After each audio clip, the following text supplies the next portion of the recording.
નમસ્કાર. કનેક્ટ@બોટાદના આજના ખાસ એપિસોડમાં હું સપના આપનું હાર્દિક સ્વાગત કરું છું. દર્શક મિત્રો, પ્રકૃતિ એ આપણો આધારસ્તંભ છે.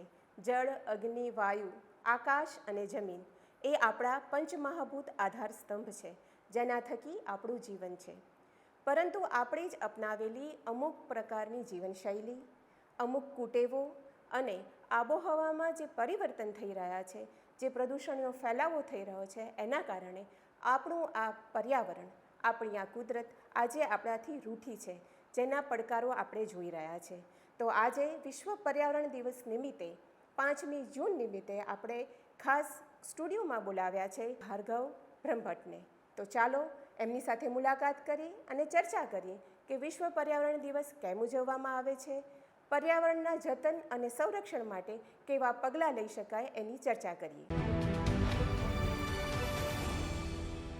નમસ્કાર સાહેબ, કનેક્ટ@બોટાદમાં આપનું હાર્દિક સ્વાગત છે.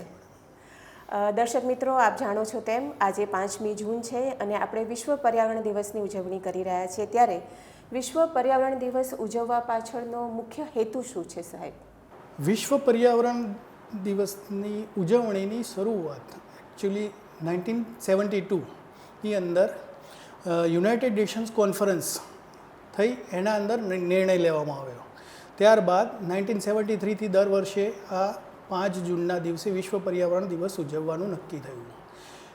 આ દિવસ ઉજવવા પાછળનો મુખ્ય ઉદ્દેશ એન્વાયરમેન્ટલ પ્રોબ્લેમ્સને મેક્સિમમ નલિફાય કરવા અથવા એ પ્રત્યે લોકોની અંદર જાગૃતિ કેળવાય એ માટે મેક્સિમમ એફર્ટ્સ કરી અને વધુમાં વધુ લોકો સુધી પહોંચાડવા માટે ઉજવવામાં આવે છે. બોટાદ જિલ્લાના 4 તાલુકા, ચારે 4 તાલુકાની અંદર અમે લોકો પ્લાન્ટેશન્સ એક્ટિવિટીઝ કરવાના છીએ. એની અંદર અમે શાળા, કોલેજ, ઇવન સ્થાનિક લોકોને સાથે રાખી અને પ્લાન્ટેશન્સ, વધુમાં વધુ પ્લાન્ટેશન્સ કરવા માટે પ્રેરણા મળે એ પ્રકારના પ્રોગ્રામોનું આયોજન કરવાના છીએ. આ સિવાય બોટાદ જિલ્લાના લોકો માટે હું એવું કહીશ કે શક્ય હોય એટલી ખાલી જગ્યા, કોઈ પણ જગ્યાએ કે જે લાંબા સમય સુધી વેકેટ રહેવાની હોય, ત્યાં બને એટલું પ્લાન્ટેશન્સની એક્ટિવિટીઝ હાથ ઉપર ધરે. વૃક્ષોનું પ્લાન્ટેશન થવું જોઈએ, સાથે સાથે તેનું જતન અને સંરક્ષણ પણ એટલું જ જરૂરી છે. સર, આ તબક્કે હું આપની પાસેથી એ જાણવા માંગીશ કે પર્યાવરણ સામેના પડકારો કયા કયા છે, કયા પડકારો છે જે અત્યારે આપણે એને સંરક્ષિત કરવા માંગીએ છીએ? પર્યાવરણના problems, there are certain problems, પણ એ પૈકી અત્યારે સૌથી અગત્યતા ધરાવતો મોટો પ્રોબ્લેમ જે છે એ છે ક્લાઇમેટ ચેન્જ. આપણે બધા જ જાતે અનુભવ કરીએ છીએ ટેમ્પરેચર હાઈ, એક્સેસિવ રેનફોલ, બરાબર. આ બધા જ પ્રોબ્લેમ્સની અંદર સૌથી અગત્યનો પ્રોબ્લેમ હાલના તબક્કે જે થઈ રહ્યો છે એ ક્લાઇમેટ ચેન્જ. સેકન્ડ હાઈએસ્ટની અંદર આવે છે બાયોડાયવર્સિટી ડિપ્લીશન, કે બાયોડાયવર્સિટીની અંદર ઘટાડો. 1970થી લઈને 2020 સુધી ની અંદર જોઈએ તો વર્ટિબ્લેટ્સ એટલે કે કરોડરજ્જુ ધરાવતા પ્રાણીઓની અંદર 73% સંખ્યામાં ઘટાડો થયેલો છે. અને there are numbers of species કે જે લુપ્ત થવાના આરે થઈ રહી છે, just because of human activities. તો બાયોડાયવર્સિટી ઉપર જબરજસ્ત મોટો રિસ્ક છે. ત્રીજો પ્રોબ્લેમ છે ડિફોરેસ્ટેશન્સ. પર ડે હજારો હેક્ટર ફોરેસ્ટ વિસ્તાર ક્લીન કરવામાં આવી રહ્યું છે. અને ચોથો અને ખૂબ જ અગત્યનો પ્રોબ્લેમ છે જે છે પ્રદૂષણ અને પ્લાસ્ટિક. પ્રદૂષણ અને પ્લાસ્ટિક જે સ્થાનિક સ્તરેથી આપણે કંટ્રોલ કરી શકીએ છીએ. એક અંદાજ મુજબ ખાલી ઇન્ડિયાની વાત કરું તો per day 11,000 ton plastic waste produce થાય છે. આપણે આટલા પ્લાસ્ટિક વેસ્ટને જન્મ આપી રહ્યા છીએ per day. 11,000 ton, that reaches annually 43 lakhs ton. એટલે આ ભારતનો આંકડો છે કે ભારતનો? ઇન્ડિયાનો. ઓકે. 11,000 ટન. ખૂબ મોટા પ્રમાણમાં પ્લાસ્ટિક થઈ રહ્યું છે. મારા મત મુજબ આ ચારેક જે પર્યાવરણના પ્રોબ્લેમ્સ છે જેને અત્યારે હાલના તબક્કે અત્યંત જરૂરી છે ફોકસ કરવા. પ્લાસ્ટિક એક એવી વસ્તુ છે કે જેને આપણે નિવારી શકીએ છીએ. ઇવન પ્રદૂષણ નિવારી શકાય એવા પગલાઓ પણ આપણે આપણાથી શક્ય બને એટલા લઈ શકીએ છીએ. શક્ય એટલે પ્લાસ્ટિકની ચીજવસ્તુઓનો ઓછો ઉપયોગ કરીએ, એવા પ્લાસ્ટિકનો ઉપયોગ કરીએ કે જેને આપણે રિન્યુએબલ કરી શકીએ છીએ, કાં એને બીજા ફોર્મમાં ઢાળી શકીએ છીએ. કે એવા કયા નાના નાના પગલાં લેવામાં આવે દર્શક મિત્રોને જણાવો કે જેથી આજે આપ પ્લાસ્ટિક પ્રદૂષણ કહી રહ્યા છો કે હવા પ્રદૂષણ કે પાણી પ્રદૂષણ આપણે કરી રહ્યા છે, એમાં આપણે ક્યાંક ઘટાડો કરી શકીએ, ક્યાંક એનું નિયંત્રણ કરી શકીએ. પ્રત્યેક મનુષ્ય અથવા તો સિટીઝન વી કેન સે કે સિટીઝનની નૈતિક જવાબદારી છે કે એન્વાયરમેન્ટ કે સંરક્ષણની અંદર યોગદાન આપવું. દરેક વ્યક્તિ એને બે રીતે યોગદાન આપી શકે છે. એક તો ઇન્ડિવિજ્યુઅલી આપી શકે અથવા તો સમુદાયની અંદર આપી શકશે. ઇન્ડિવિજ્યુઅલીની અંદર વિચાર કરીએ તો either they can plant trees, number of plant. બીજી એક એસ્પેક્ટ છે કે તમારાથી પર ડે ઉત્પન્ન થતો કચરો either of plastic or anything else, એની અંદર તમે રિડક્શન કરો. તમારા ઘરની અંદર વપરાતા પાણી અને ઇલેક્ટ્રિસિટીના વપરાશની અંદર જરૂર પૂરતો વપરાશ રાખો. બરાબર. અને ત્રીજી વસ્તુ છે કે green transportation. What we can say that green transportation એટલે કે શક્ય હોય ત્યાં સુધી ચાલતા જવું, બાયસિકલનો યુઝ કરવો અથવા તો પબ્લિક ટ્રાન્સપોર્ટનો મેક્સિમમ ઉપયોગ કરવો. બરાબર. આ ત્રણ મુદ્દાની અંદર ઇન્ડિવિજ્યુઅલ વ્યક્તિ પણ પર્યાવરણ પ્રત્યે કન્ટ્રીબ્યુટ કરી શકે છે. હવે સ્થાનિક લેવલની વાત કરીએ, સમુદાય કઈ રીતે કન્ટ્રીબ્યુટ કરી શકે છે. સમુદાયની અંદર એક સાથે કોઈ સંસ્થાની રચના કરો અથવા તો કોઈ સોસાયટીના દરેક સભ્યો ભેગા મળો અને પ્લાન્ટેશન ડ્રાઈવ કરો. પ્લાન્ટેશન ડ્રાઈવ કરી કોઈ વન્યજીવોને બચાવવા માટે અથવા તમારા સ્થાનિક વિસ્તારોની અંદર કોઈ જળ સંગ્રહનો સ્ત્રોત આવેલો હોય છે, એ સ્ત્રોતની અંદર પાણી ક્લીન રહે અથવા તો એના અંદર જે ભરાયેલો કચરો એનો નિકાલ કરો. આ બધી એક્ટિવિટીઝ ડ્રાઈવ થકી લોક ભાગીદારીથી કરી શકાય છે. બોટાદમાં આવી કોઈ એક્ટિવિટીઝ વન વિભાગ દ્વારા કરવામાં આવી હોય કાં આવી રીતે કોઈ એનજીઓ કે સમુદાય દ્વારા કરવામાં આવી હોય, આપના ધ્યાનમાં હોય તો જણાવશો. બોટાદની અંદર પ્લાસ્ટિક કલેક્શન્સ માટે ગઈ સાલ જ બોટાદ વહીવટી તંત્ર થકી જ મોટી ડ્રાઈવ કરવામાં આવેલ હતી અને એના થકી બોટાદની અંદરથી પસાર થતી કેનાલની અંદરથી ઘણો બધો પ્લાસ્ટિક વેસ્ટ કલેક્શન અને એકત્રિત કરીને એને રિમૂવ કરવામાં આવેલો હતો. તો દર્શક મિત્રો, સાહેબે કીધું એ મુજબ પ્લાસ્ટિકનું પ્રદૂષણ રોકવા માટે આપણે આપણા ઘરથી શરૂઆત કરવી જોઈએ. ઘણું બધું એવું છે કે જે નિવારી શકાય છે. પ્લાસ્ટિકની બોટલનો ઉપયોગ ન કરીને આપણે માટીની બોટલ્સ વાપરી શકીએ, સ્ટીલની બોટલ વાપરી શકીએ. જરૂરિયાત ના હોય ત્યારે ઇલેક્ટ્રિસિટીનો ઉપયોગ ના કરીએ.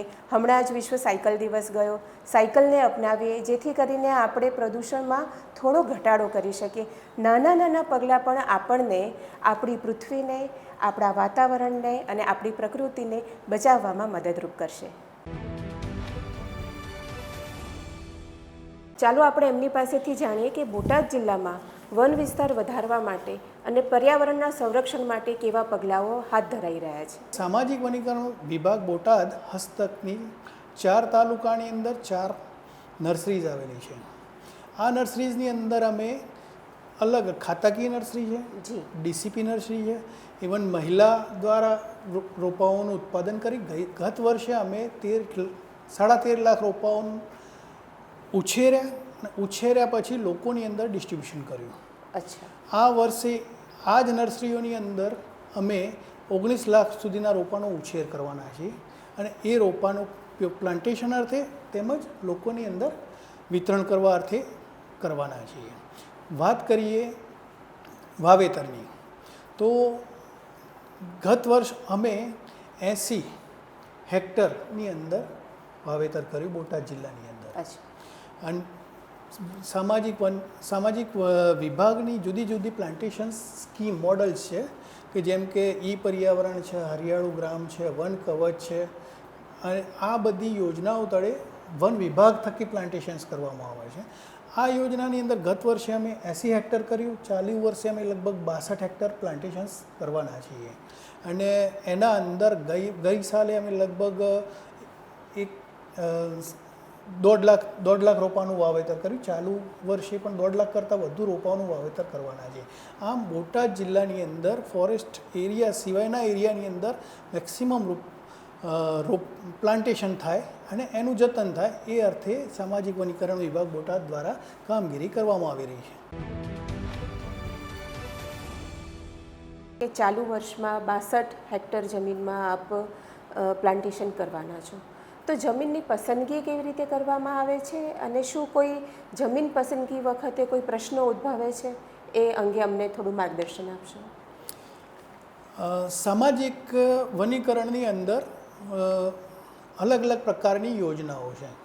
જેમ કે ગ્રામ વનની અંદર રેનફેડ અને ઇરિગેટેડ બે છે કે જેની અંદર વરસાદી પાણીથી રોપનો ઉછેર થશે. બીજાની અંદર બહારથી પાણી પણ આખા વર્ષ દરમિયાન આપવામાં આવશે. એ સિવાયના બીજી મોડલ છે સ્ટ્રીપ પ્લાન્ટેશન. રોડ સાઈડ જે અમે પ્લાન્ટેશન કરીએ એને સ્ટ્રીપ પ્લાન્ટેશન કરીએ. પછી પર્યાવરણની યોજના છે. પર્યાવરણ પછી અમે વન કવચ લઈ રહ્યા છીએ, બરાબર છે. પછી અર્બન પ્લાન્ટેશન કરીએ છીએ કે આ બધા જ પ્લાન્ટેશન અર્થે અમારો એવો એપ્રોચ રહેતો હોય કે મિનિમમ 1 હેક્ટર જેટલી જમીન કોઈપણ વિસ્તારની અંદર અમને ફાળવવામાં આવે. વિસ્તાર અનુરૂપ કઈ જાતિ ત્યાં થઈ શકશે એ અમે નક્કી કરીશું.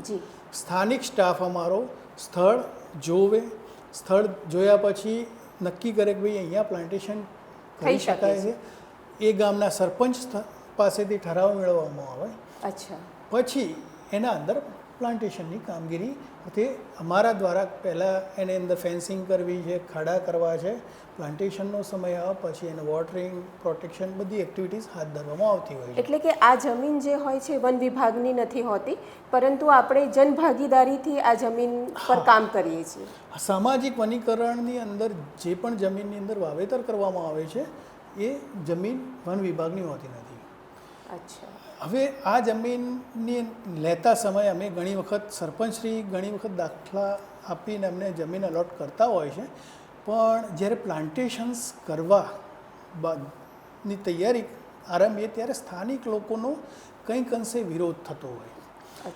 સ્થાનિક લોકોનો વિરોધ થવા પાછળ હું માનું છું ત્યાં સુધી એ કન્સેપ્ટ હોય કે એમને પશુઓના ચરિયાણ માટેની જગ્યા જતી રહેવી અથવા તો વન વિભાગ હસ્તક જગ્યા થઈ જશે એ પ્રકારની કંઈક ભ્રામક વિચારો હોઈ શકે છે. પણ આપના માધ્યમથી હું અત્યારે જનતાને જણાવી દઉં કે વન વિભાગ દ્વારા કરવામાં આવેલ પ્લાન્ટેશન્સ કર્યા પછી એ જમીન વન વિભાગ હસ્તક થઈ જતી નથી. અમારા ઇરિગેટેડ ગ્રામવનની અંદર તો અમે શું કરીએ છીએ કે જે પ્લાન્ટ રોપ્યા, બરાબર છે, એના અંદર એવી શું કહેવાય કે એવી યોજના છે કે એનો 75% તો અમે જે ઉપજ આવશે એ ગ્રામના ડેવલપમેન્ટ માટે વાપરવાના. અમારા જે ખર્ચ થયા એના 25% સરકાર તરફ રાખવાના છે. એ સરકારની અંદર ડિપોઝિટ થશે. કરી રહ્યું છું એ ગ્રામ વન ઇરિગેટેડની અંદર છે. બાકીની બધી યોજનાઓની અંદર તો એઝ ઇટ ઇઝ વૃક્ષો યથાસ્થિતિની અંદર રાખવાના જ પ્રયત્નો થતા હોય છે. પણ ગ્રામ વન યોજના એવી હતી છે જ કે જેની અંદરથી જે ઉપજ મળે એના 70 to 75% ગ્રામને ડેવલપમેન્ટ માટે વાપરવામાં આવે. તો દર્શક મિત્રો અને જે પણ શ્રોતાઓ અત્યારે સાંભળી રહ્યા છે, આ જે ભ્રામક માન્યતા છે કે જો અમે જમીન આપીશું વન વિભાગને અને ત્યાં જો વૃક્ષો વાવશે તો એ જમીન છે એ વન વિભાગની થઈ જશે, તો આ એક ભ્રામક માન્યતા છે. માત્ર ને માત્ર પૃથ્વીના રક્ષણ માટે અને ક્લાઇમેટ ચેન્જનો જે આપણે અત્યારે સામનો કરી રહ્યા છે એમાં મદદરૂપ થવા માટે આ સમગ્ર કામગીરી કરવામાં આવે છે. સમયે સમયે વન મહોત્સવ ઉજવવામાં આવતા હોય છે અને વિવિધ અભિયાનો હાથ ધરવામાં આવતા હોય છે. તો આ અંગે અમારા શ્રોતા મિત્રો અને દર્શક મિત્રોને થોડીક જાણકારી આપશો સાહેબ. વન મહોત્સવની ઉજવણી આમ તો આપણે ગર્વ લેવા જેવી વાત છે કે જેની શરૂઆત ગુજરાતના મુનશી સાહેબ દ્વારા 1950થી કરવામાં આવેલી જી અને અત્યારે ખૂબ જ મોટા પ્રમાણમાં દેશ લેવલે વન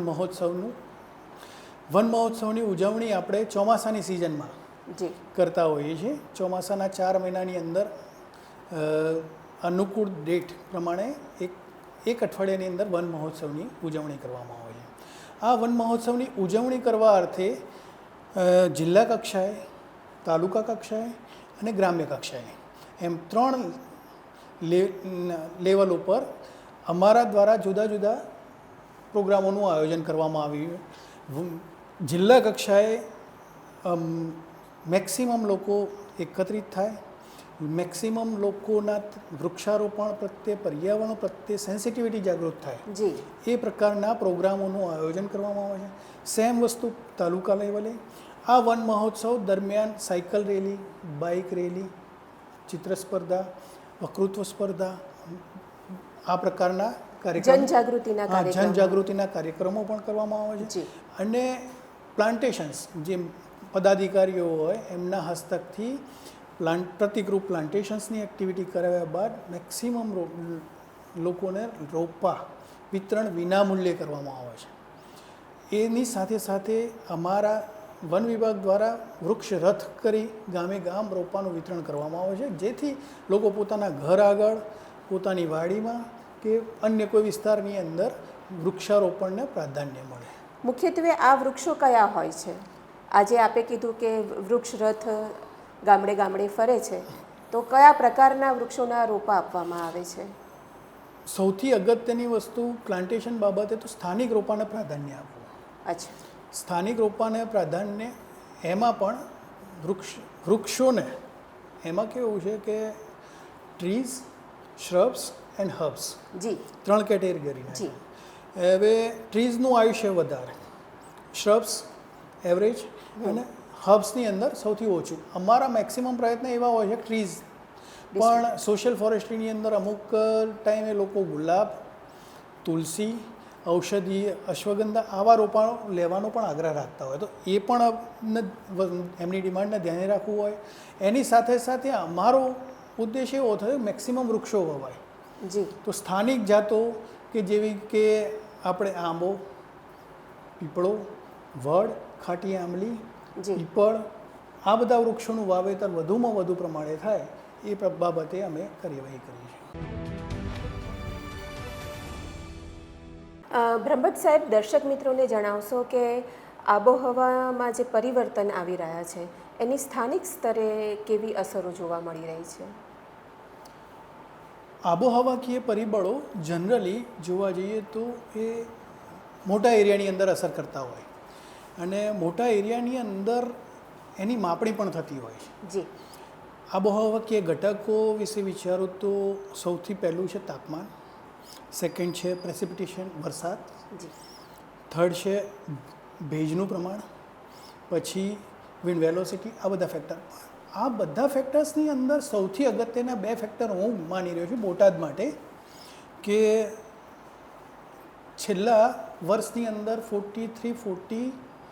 43 મેક્સ ટેમ્પરેચર થાય. અત્યારના આપણે અનુભવી રહ્યા છે 45 સુધી. એટલે ગરમીના સંદર્ભે? હા, ટેમ્પરેચર રાઇઝ એકથી 1.5 ડિગ્રી ટેમ્પરેચર રાઇઝ, બરાબર. જી એવી જ રીતે જે લઘુત્તમ તાપમાન હોય, લઘુત્તમ તાપમાને શું કહે કે 12 ડિગ્રી સુધી જે પહેલાં નીચું જતું હતું, અત્યારે જનરલી 14-15 ડિગ્રીની આજુબાજુ થઈ રહ્યું. એટલે તાપમાનની અંદર ગ્રેજ્યુઅલી વધારો થઈ રહ્યો. એ બોટાદની અંદર પણ હશે ને બીજા જિલ્લાઓની પણ અંદર હશે. હવે બોટાદની ખાસ સ્પેસિફિક વાત કરું ને તો ગત વર્ષે આપણે જે કોન્સન્ટ્રેટેડ પ્રેસિપિટેશન જોયું જૂન 2025ની અંદર એક જ દિવસની અંદર 7.5 ઇંચ વરસાદ પડી છે 24 કલાકની અંદર. હવે આ પ્રકારની એક્ટિવિટીઝ પ્લસ જે 4 મહિના વરસાદના છે એની અંદર 4 મહિના થોડો વરસાદ પડવો, એની જગ્યાએ એક જ સમયે અતિશય વરસાદ પડી જવો. જનરલી ઓવરઓલ જોવા જઈએ તો 600 થી 800 mm વરસાદ બોટાદની અંદર નોંધાતો હોય છે. એ કમ્પેરેટિવલી સાઉથના એરિયા કરતાં તો ઘણો ઓછો છે, પણ એવરેજ જતો હોય. પણ બોટાદની અંદર આ વરસાદની જે પેટર્નની અંદર બદલાવ આવ્યો છે ને, that is to be concern. આ સિવાય ભેજનું પ્રમાણ હું પર્સનલી અનુભવી શકું છું, આંકડાકીય માહિતી નથી, પણ ગત વર્ષ કરતાં આ વર્ષે ભેજનું પ્રમાણ પણ કંઈક અંશે મને પ્રમાણ વધારે લાગી રહ્યું છે. આમ એન્વાયરમેન્ટલ ફેક્ટર અથવા આબોહકીય પરિબળોની અંદર બોટાદ જિલ્લા લેવલે ઇવન ફેરફાર થતો હોય તેવું આપણે જાતે અનુભવી શકીએ છીએ. બરાબર, એ કુદરતી રીતે હોય અથવા તો માનવ સર્જિત પ્રવૃત્તિઓ થકી રિઝલ્ટના સ્વરૂપે પણ ઉત્પન્ન થઈ શકેલ હોવાની શક્યતાઓ રહેલ છે. પર્યાવરણ સંરક્ષણમાં જૈવ વિવિધતાને પણ એક મહત્વનું પાસું ગણવામાં આવે છે. તો આ કેમ અગત્યનું છે? શું કારણ છે કે જૈવ વિવિધતાને એક અલગ રીતે ટ્રીટ કરવામાં આવે છે? જૈવ વૈવિધ્યતા એટલે એને આપણે કહીશું બાયોડાયવર્સિટી. જી. બાયોડાયવર્સિટી દેટ મીન્સ કે બેક્ટેરિયા જેવા સૂક્ષ્મ જીવોથી લઈ અને બ્લુ વ્હેલ જેવા માસી ઓકે. જીવો, બધા જ જીવોનો સમૂહ જૈવ વિવિધતા. આઇન્સ્ટાઈન દ્વારા એક વખત કહેવામાં આવ્યું હતું, જો પૃથ્વી ઉપરથી હની બીઝ દૂર થઈ જાય તો માનવ જાત માટે 4 વર્ષથી વધારે સમય માટે પોતાનું અસ્તિત્વ ટકાવવું જોખમી થઈ જાય. આમ હની બીઝ માનવ જાતિ માટે કેટલી ઉપયોગી છે એ પ્રસ્થાપિત થાય છે. આ જૈવ વાતાવરણની અંદર કયા સજીવનો કયો રોલ છે એ કોઈ જાણતું નથી. ટૂંકમાં દરેકનો રોલ ફિક્સ છે. They are performing vast functions. બરાબર છે. અલગ અલગ પ્રકારના ઘણા બધા ઇવન ટુડે આપણે બધા જ જીવોને ઇવન સ્પીસીસની અંદર કેટેગરાઇઝ નથી કરી શક્યા. ધેર આર લોટ ઓર્ગેનિઝમ કે જેના સ્પીસીસની અંદર નામકરણ કરવું અથવા તો સ્પીસીસ કહેવી એટલે હદે ડાયવર્સિટી છે. ઓલરાઈટ. બરાબર, પણ આ જે સ્પીસીસ ડાયવર્સિટી છે એમાં દરેક સ્પીસીસનો ઇકોસિસ્ટમની અંદર એક આગવો રોલ હોય. ઓલરાઈટ. એ કયા પ્રકારનો રોલ ભજવતા હશે એ નિશ્ચિત હોય. આપણા દ્વારા નાની અમથી પણ એમને પહોંચાડેલ નુકસાન આપણને કેટલું મોટું નુકસાન પહોંચાડી શકે એની કલ્પના સુદ્ધા પણ આપણે ના કરી શકીએ. જી જી. એટલે કોઈ જીવ નાનો છે, કોઈ જીવ મોટો છે, એના એ બાબતને ધ્યાને લીધા વગર દરેક જીવનું સંરક્ષણ થાય એ એન્વાયરમેન્ટની જાળવણી માટે ખૂબ જ અગત્યનું છે. એટલે જૈવ વિવિધતા પણ પર્યાવરણ સંરક્ષણની અંદર ખૂબ જ અગત્યનું પાસું થયું. વનસ્પતિની જાતોની જ વાત કરું તો લગભગ 3 લાખ કરતાં વધુ તો વનસ્પતિની જાતો છે.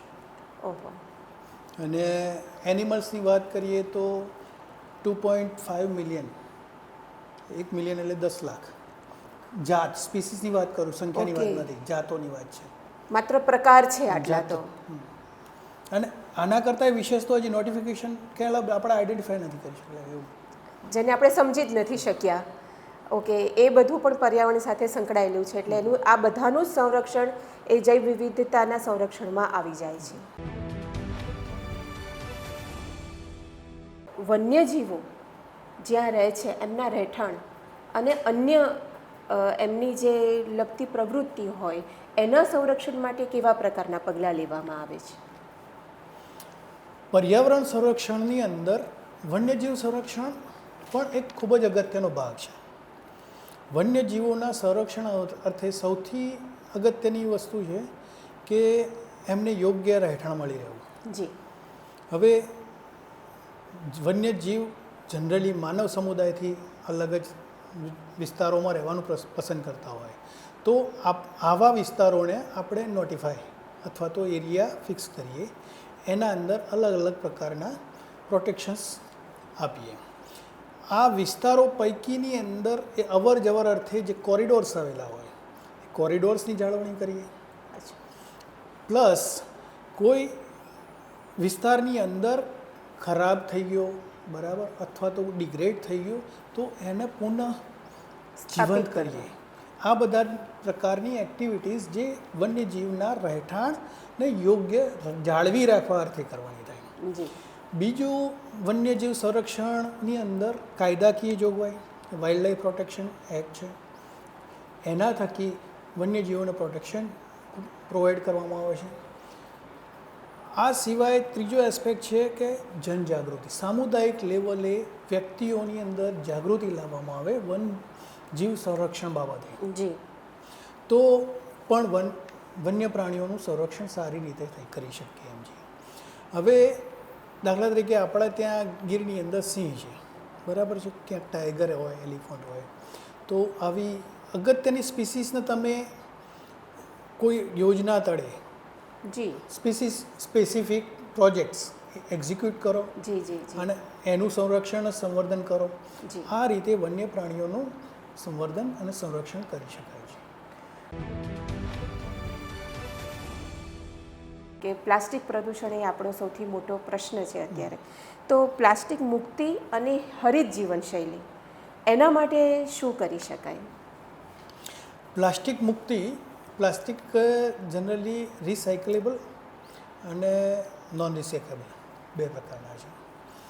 આપણા ઘરની અંદર વપરાતી સોડાનું સેકેટ્સ જી થી લઈ મીઠાની થેલી લઈ લો, દરેક વસ્તુ જોઈએ. ઇવન અત્યારે માર્કેટમાં પડીકા જે નાના બાળકોને ખાવાના, હા બરાબર, આ બધા જ પ્લાસ્ટિકના એ પ્રકાર છે કે જેને રિસાયકલની અંદર કરી શકાતા નથી. એટલે એ રિસાયકલ થતા જ થતા નથી. નથી, બરાબર છે. અચ્છા. આ જે કચરો છે એને ડિગ્રેડ થતાં 100 વર્ષ કરતાં પણ વધુ સમય થાય, ઓહો. બરાબર. હવે આ પ્રકારના જે કચરો છે એનું પ્રોડક્શન મેક્સિમમ થયું. જે રિસાયકલેબલ છે પ્લાસ્ટિક, એનો તો યુઝ કરીને આપણે રિસાયકલ કરી અન્ય પ્રોડક્ટની અંદર, યુઝેબલ પ્રોડક્ટની અંદર કન્વર્ટ કરીશું. જી પણ આ જે નોન રિસાયકલેબલ પ્લાસ્ટિક છે, બરાબર, એ પ્લાસ્ટિકનું અત્યારે ફોરેસ્ટની અંદર, જમીનની અંદર, ઇવન પાણીની અંદર પુષ્કળ પ્રમાણ થયું છે, બરાબર. તો શક્ય હોય ત્યાં સુધી હું લોકોને આપના માધ્યમ થકી જણાવીશ કે આપણા જીવનમાં જો થઈ શકતો હોય તો પ્લાસ્ટિકનો યુઝ મેક્સિમમ ઘટાડો.